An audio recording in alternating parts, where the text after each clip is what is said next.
I'm 줄lià Rometti. I'm working with Victor Costales under the name Rometti Costales. I grew up in Paris, where I did the art school, and I started my career as solo artist. I'm from Mexico City. South Korea, it's very far. It's carrying a lot of curiosity for me. The situation of the residency is so specific to be in a very tiny island in the south of South Korea was for me very exciting. I was very attracted by this situation. I think also for my work it's necessary most of the time to be far from home. Usually I'm working with a lot of concern about the space, its qualities and its conditions. And here in my studio at Gapado, there is a few aspects that are important to me. First is the quality of patina of time that are visible in the ruins of the previous building where this building has been built on the top of it. So I do have like two fantastic, beautiful columns in my studio that are really flourishing of this patina, almost animal print on it. This, of course, is coming because they have been in contact for 20 years with outdoor conditions. The other things I'm very interested in my studio is the control aspect of the quality of air. So there is, of course, the AC because the weather outside is very hot, so without AC it would be impossible.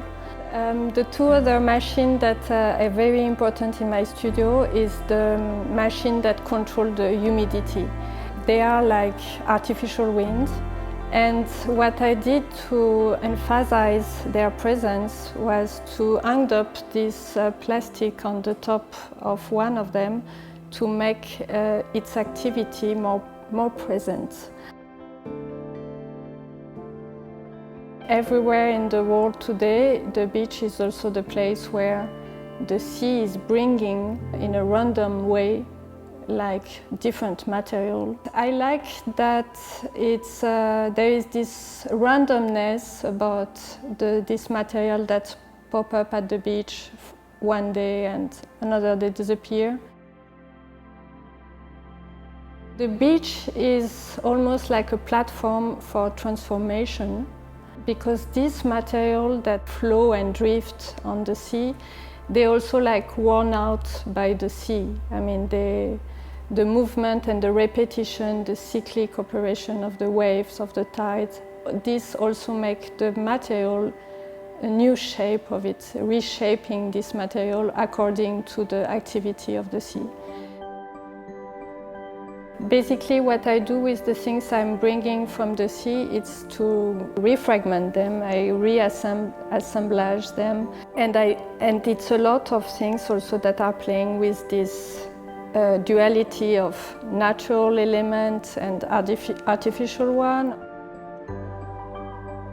I think mostly I'm focusing on leaving space for chance and observation, a lot of observation of course, but also leaving the space of that some mistake or maybe something not expected will happen, and it will be hopefully a good surprise, sometimes not very interesting, but this is what I focus on.